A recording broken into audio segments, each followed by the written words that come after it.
بسم اللہ الرحمن الرحیم۔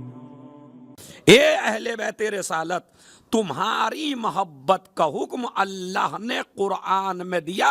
قل لا اسألکم علیہ اجرا الا المودۃ فی تو قرآن میں نازل کیا تمہاری محبت کا حکم، جو واجب کیا۔ یہ تو ایک میں دو مصرے تھے، اب دو مصرے اور سنیے۔ کفاکم لعظیم القدر انکم من لم یصلی علیکم لا صلاۃ لہ۔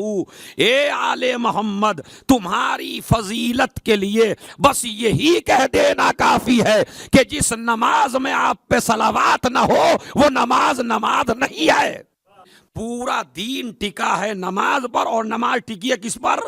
صلوات پر۔ اس سے بڑی اس لیے کہ آل محمد کی سب سے بڑی فضیلت ہے نا، اس میں صلوات بھی، خالی آپ صلوات نہ سمجھیں، دو حکم ہیں قرآن کے۔ ان اللہ و ملائکتہ یصلون علی النبی یا ایھا الذین آمنوا صلوا علیہ وسلموا۔ تو ایک حکم ہے صلو کا اور ایک حکم ہے سلام کا، تسلیم کا۔ صلو کا مطلب ہے صلوات، تسلیم کا مطلب ہے ولایت۔ توجہ چاہتا ہوں، تسلیم کا مطلب ہے ولایت، یعنی اپنے کو آل محمد کے سپرد کر دو۔ یعنی مطلب کیا ہے؟ دولت کو مولا نہ ماننا، اقتدار کو مولا نہ ماننا، حکومت کو مولا نہ ماننا۔ سلمو، علی کی ولایت کے سامنے اپنے کو سپرد کر دو، تاکہ نہ دولت مولا رہے، نہ اقتدار مولا رہے، نہ حکومت مولا رہے۔ مولا رہے تو غدیر والا مولا رہے۔ تو یہ میں نے آپ کو دلیل دی۔ اس کا مطلب ہے اچھا یہ بھی آپ یاد رکھیے، نماز میں صلوات اتنی ہی ہے، اللہم صلی علی محمد و آل، سب کے نزدیک، میں اپنے مذہب کی بات نہیں کر رہا ہوں، سب کے نزدیک ہے۔ خطبے میں آپ کچھ بھی بڑھا لیجئے، اذان میں آپ کچھ بھی بڑھا لیجئے، اقامت میں آپ ازواج ہی اصحاب ہی کچھ بھی بڑھا، سب جگہ بڑھ سکتا ہے، مگر تمام ہمارے اہل سنت اور تمام شیعہ لکھتے ہیں کہ نماز میں جو صلوات پڑھی جائے گی وہ صرف یہ والی پڑھی جائے گی، اللہم صلی علی محمد و آل محمد۔ اس لیے کہ نماز کا مجاز بڑا عجیب و غریب ہے، آل محمد کو نکال دیا جائے تو نماز نہیں ہوتی۔ آج میں اپنے سرکار کی، اپنے پیغمبر کا وہ احترام، چونکہ صلوات کی بات جب بھی کی جاتی ہے ضمنی طور پر عشرے میں کوئی واقعہ نقل کر دیا، عشرے میں کوئی فضیلت نقل کر دی، عشرے میں 5 منٹ بول پڑے، مگر اس آل محمد کی فضیلت اور رسول کی فضیلت پہ کوئی بولتا ہی نہیں ہے تفصیل سے۔ اس کی وجہ یہ ہے کہ مجمع نے بھی اس کو بڑے ہلکے میں لیا ہے۔ اسی لیے میں نے آپ سے کہا تھا جس کو آپ سب سے ہلکے میں لے رہے ہیں وہ رسول اور آل رسول کی سب سے بڑی، اس لیے کہ اس فضیلت سے زیادہ آل محمد کی دنیا میں کسی فضیلت کا تذکرہ بھی نہیں ہوتا۔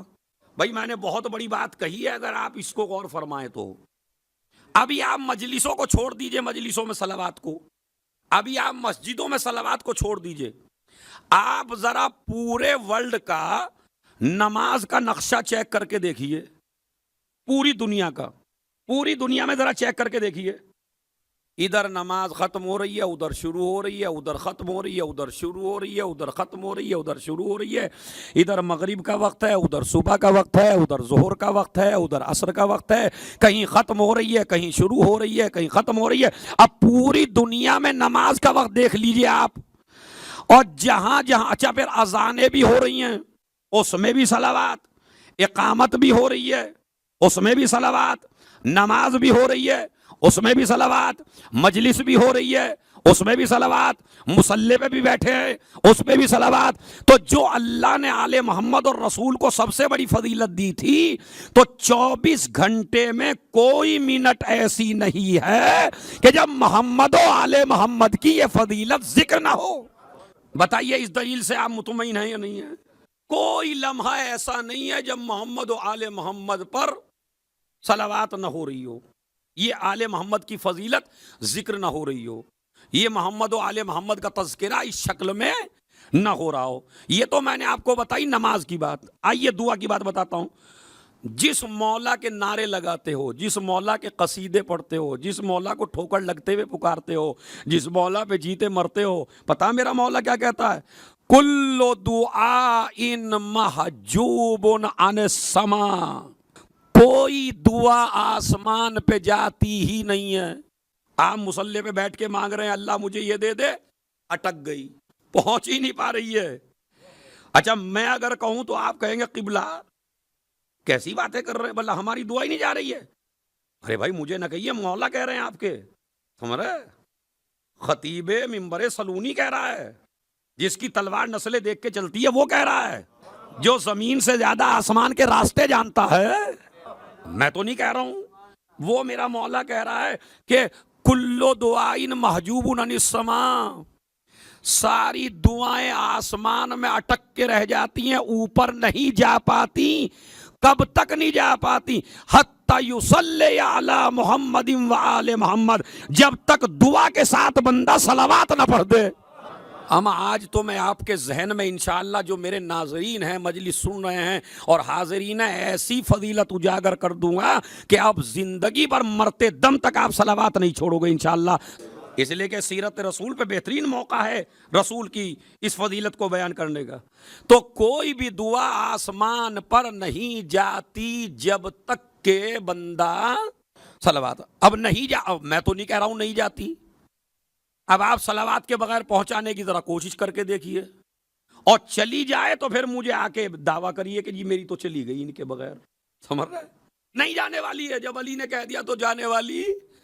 کوئی مولوی ملا کہہ دے تو جا سکتی ہے، لیکن علی کہہ دے نہیں گئی تو اس کا مطلب ہے نہیں تمہیں دھوکا ہو سکتا ہے، علی کو دھوکا۔ کوئی دعا نہیں جاتی آسمان پر جب تک کہ، اور یہ اصول بھی بتایا، کبھی کبھی آدمی غافل ہوتا ہے، روزہ امام حسین علیہ السلام پہ پہنچا دعا مانگ رہا ہے، کعبے میں پہنچا دعا مانگ رہا ہے، مجلس میں آیا دعا مانگ رہا ہے، اور پھر کہہ رہا قبلہ میری دعا قبول نہیں ہوتی۔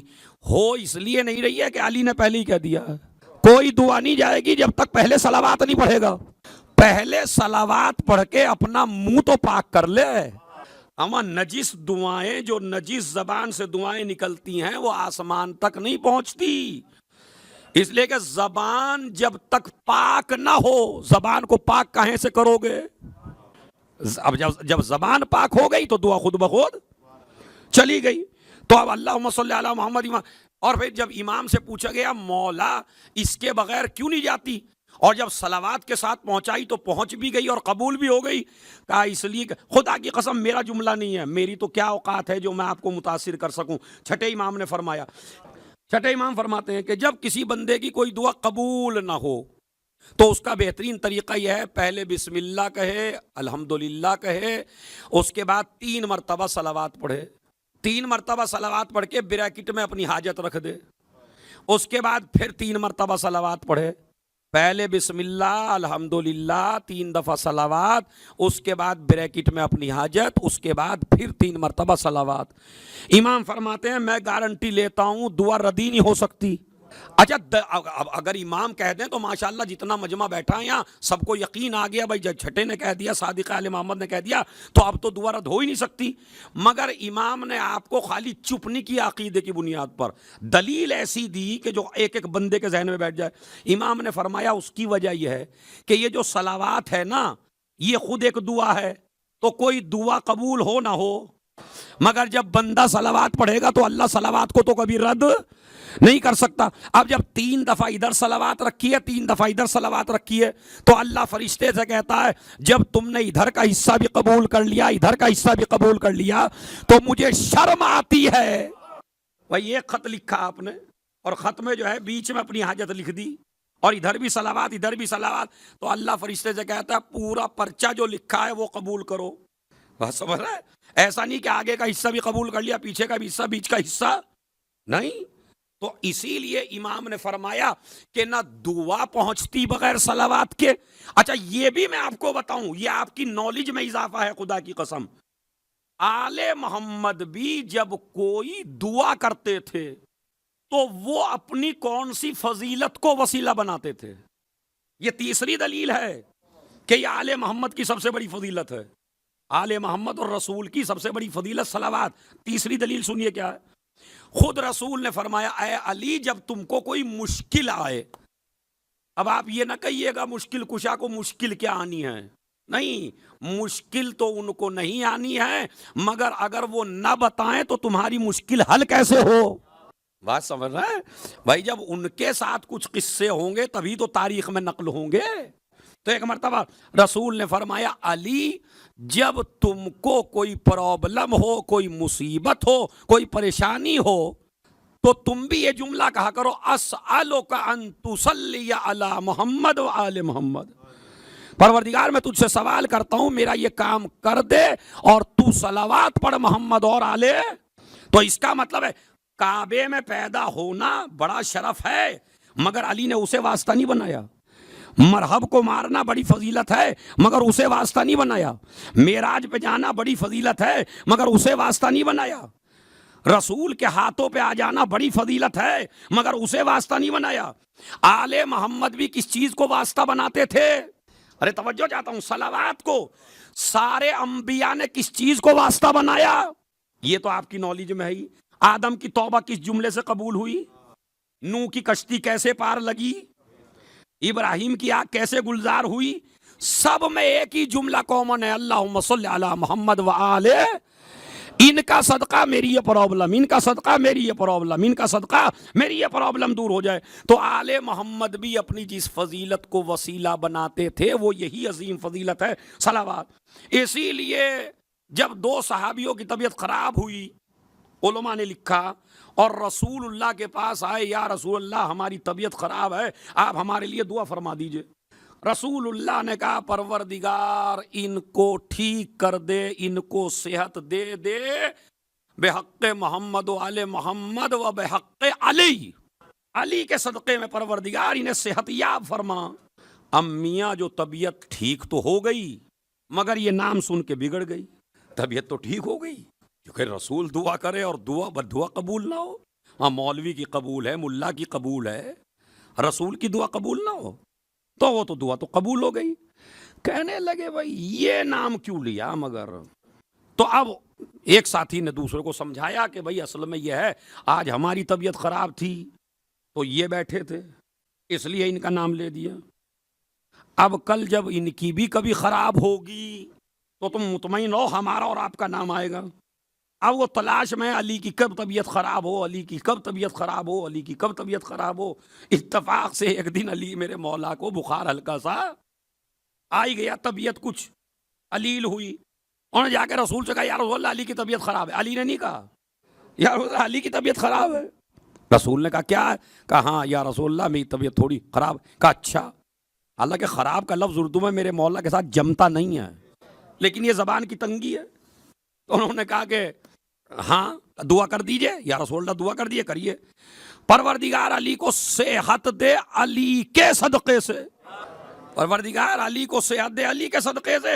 اب جملہ سنیے جہاں جہاں بیٹھے ہیں تاکہ آپ بھی مگن ہو جائیں۔ ایک مرتبہ کہنے لگے، یا رسول اللہ ہماری طبیعت خراب بھی تو بھی علی کا وسیلہ قرار دیا، علی کی طبیعت خراب ہوئی تو بھی علی کا وسیلہ۔ کہا میاں اپنے گھر چلے جاؤ، تمہاری تو اوقات ہی کیا ہے، جب خود میری طبیعت خراب ہوتی ہے تو علی کا وسیلہ۔ اس کا مطلب ابھی میں 3 دلیلیں آپ کو دے چکا ہوں کہ اس سے بڑی آل محمد کی کوئی فضیلت، اور اسی فضیلت کو سب سے زیادہ اجاگر کیا گیا ہے۔ ایک یہودی آیا مولا کی خدمت میں، ابھی مولا کی خدمت میں بعد میں آیا، دربار میں پہلے گیا اور اس نے کہا کہ مجھے نبی کے بارے میں، سنیے بھائی جہاں جہاں بیٹھے ہیں ذرا آرام آرام سے، اس نے سوال کیا، بھائیو تمہارا رسول افضل ہے یا جناب آدم؟ ذرا آپ ہی جواب دے دیجئے پہلے، رسول اعظم افضل ہیں یا جناب آدم؟ رسول اعظم۔ تو جو جواب آپ نے دیا وہی جواب انہوں نے دیا کہ رسول اعظم سب سے افضل ہیں، آدم کیا سارے نبیوں سے افضل ہیں۔ اچھا جب ہر مسلمان یہ کہتا ہے سارے نبیوں سے افضل ہیں تو پھر یہ کیسے کہتا ہے کہ ہم جیسے ہیں؟ بتا عقل میں آنے والی بات ہے۔ جب آپ کہیں کہ نبی کا سب سے افضل تو پھر ہم جیسے کیسے ہو گئے؟ اما جس کے جیسے انبیاء بھی نہ ہوں وہ ہم جیسا ہے؟ ناممکن ہے۔ تو انہوں نے کہا کہ بتائیے آدم افضل ہے یا آپ کے سرکار؟ انہوں نے کہا ہمارے سرکار افضل ہیں، ان سے بڑا کوئی اللہ کا نبی بالکل صحیح جواب. انہوں نے کہا تو مجھے ایک سوال کا جواب دیجئے. پھر انہوں نے کہا فرمائیے. کہا یہ بتائیے کہ اللہ نے آدم کو تو سجدہ کروایا، لیکن کوئی روایت آپ کے یہاں نہیں ہے کہ اللہ نے تمہارے سرکار کو بھی سجدہ کرایا ہو. اور سجدہ بڑی عبادت ہے بھائی. سجدہ سب سے بڑی عبادت ہے یا نہیں ہے؟ نماز کا سب سے عظیم رکن کون سا ہے؟ سجدہ. تو وہ یہ کہتا ہے، دیکھیں جواب کی گہرائی دیکھیے آپ سوال کی. اگر تمہارا نبی سب سے افضل ہے تو اللہ نے سجدہ آدم کو تو کرایا، تمہارے سرکار کو سجدہ نہیں کرایا. اب اس کا جواب نہیں دے پاتا مسلمان، کہتا نکالو اسے، نہ جانے کیا کیا بک رہا ہے. انہوں نے کہا بک نہیں رہا ہوں، علمی جواب چاہیے. دربار سے نکلے، سلمان مل گئے. سلمان نے کہا چل میں تجھے ایسی جگہ لے چلوں جہاں تجھے تیرے ہر سوال کا جواب مل جائے. کہا چلیے. جیسے ہی میرے مولا علی کے دروازے پہ پہنچے تو دروازہ بند ہے، مگر حجرے سے آواز آ رہی ہے سلمان فلاں صاحب کو لے کے آ جاؤ. ہمارا روب تو اسی وقت پڑ گیا کہ دروازہ بند، میری کبھی ملاقات نہیں. چلیے سلمان کا نام تو جانتے ہیں، انہیں میرا نام کس نے بتا دیا؟ اما بھائی یہ تو زمین کی بات ہے، جو زمین پہ رہ کے پورے آسمان کے حالات دیکھ لے. چلیے وہ گئے. اب روب تو پڑ گیا پہلی مسئلے پر کہ میرا نام کیسے پتا ہے. مولا نے فرمایا سوال آپ کا میں بتاؤں یا آپ خود کریں گے؟ کہا نہیں سرکار آپ ہی بتائیے. جب آپ نے اتنا بتائی دیا ہے. کہا فلاں دن آئے تھے، فلاں جگہ سے آئے تھے، ذہن میں نبوت کے حوالے سے یہ سوال اٹھا تھا، وہاں تم کو یہ جواب دیا گیا، بعد میں تم کو بھگایا گیا، پھر سلمان سے ملاقات ہوئی، انہوں نے میرے. ارے یہ ساری باتیں آپ کو کس نے بتا دیں؟ ابھی تو سلمان میرے ساتھ آئے ہیں. ایک مرتبہ کا تمہارا سوال یہی تو ہے کہ اگر تمہارا نبی افضل ہے تو اللہ نے سجدہ آدم کو کرایا، تمہارے نبی کو سجدہ، تمہارے نبی کو اللہ نے سجدہ نہیں کرایا. امام نے فرمایا تیرے سوال کا جواب اسی میں ہے. کہا وہ کیسے؟ کہا بس ایک سوال کا جواب مجھے دے دے. کہا کیا؟ کہا اللہ نے جب فرشتوں سے آدم کو سجدہ کرایا تو کہا خدا نے خود بھی سجدہ کیا. ارے میں توجہ چاہتا ہوں جوانوں. جب اللہ نے آدم کو سجدہ کرایا فرشتوں سے تو کیا اللہ نے خود بھی سجدہ کیا؟ کہنے لگا نہیں، فرشتوں نے سجدہ کیا، خدا نے سجدہ نہیں کیا. کہا اسی لیے تو کہہ رہا ہوں میرے سرکار افضل ہیں. جب آدم کو سجدہ کرانے کی بات آئی تو فرشتوں سے کرایا، خود نہیں کیا. جب میرے نبی پہ صلوات کی بات آئی تو پہلے خود پڑھی. سمجھ میں آ رہا مقام مصطفیٰ کہ اللہ نے ان اللہ و ملائکتہ، پہلے اللہ نے خود پڑھی، پھر فرشتوں سے پڑھوائی، پھر بندوں کو حکم دیا. اچھا یہ جو صلوات ہے نا، تین معنی میں صلوات ہے. اللہ کے پڑھنے کا مطلب ہے اللہ کا رحمتیں نازل کرنا، فرشتوں کے پڑھنے کا مطلب ہے اہل بیت کی پاکیزگی بیان کرنا، بندوں کے پڑھنے کا مطلب ہے رحمت کی دعا کرنا. تو تین معنی میں ہے صلوات. اللہ صلوات پڑھتا ہے مطلب کیا؟ اللہ رحمتیں نازل کرتا ہے. بھائی یہ جو صلوات ہے اس سے بڑے لوگ چڑے ہوئے تھے. آل محمد کی چونکہ سب سے بڑی فضیلت ہے نا یہ رسول کی، تو چڑے ہوئے تھے لوگ. 40 سال تک عبداللہ ابن زبیر نے جمعے کے خطبے میں صلوات ہی نہیں پڑھی. اور جب اس سے لوگوں نے کہا عبداللہ ابن زبیر سے کہ بھائی آپ نے صلوات کیوں نہیں پڑھتے آپ خطبے میں، تو انہوں نے کہا جب میں صلوات پڑھتا ہوں بنی ہاشم کندھے اٹھا کے چلتے ہیں. ارے بہت بڑا جملہ تھا اگر آپ سمجھ لیتے ہیں. کہتے اولاد زہرا اپنے کندھے اوپر اٹھا کے چلتی ہے، سر اٹھا کے چلتے ہیں جب ہم صلوات پڑھتے ہیں، اس لیے ہم صلوات ہی نہیں پڑھتے. میں نے کہا صلوات بندے نے حکم نہیں دیا ہے، تو ان کا سر نیچے کیا کرے گا جن کا کٹ کے بھی سر نیچے نہ ہوا.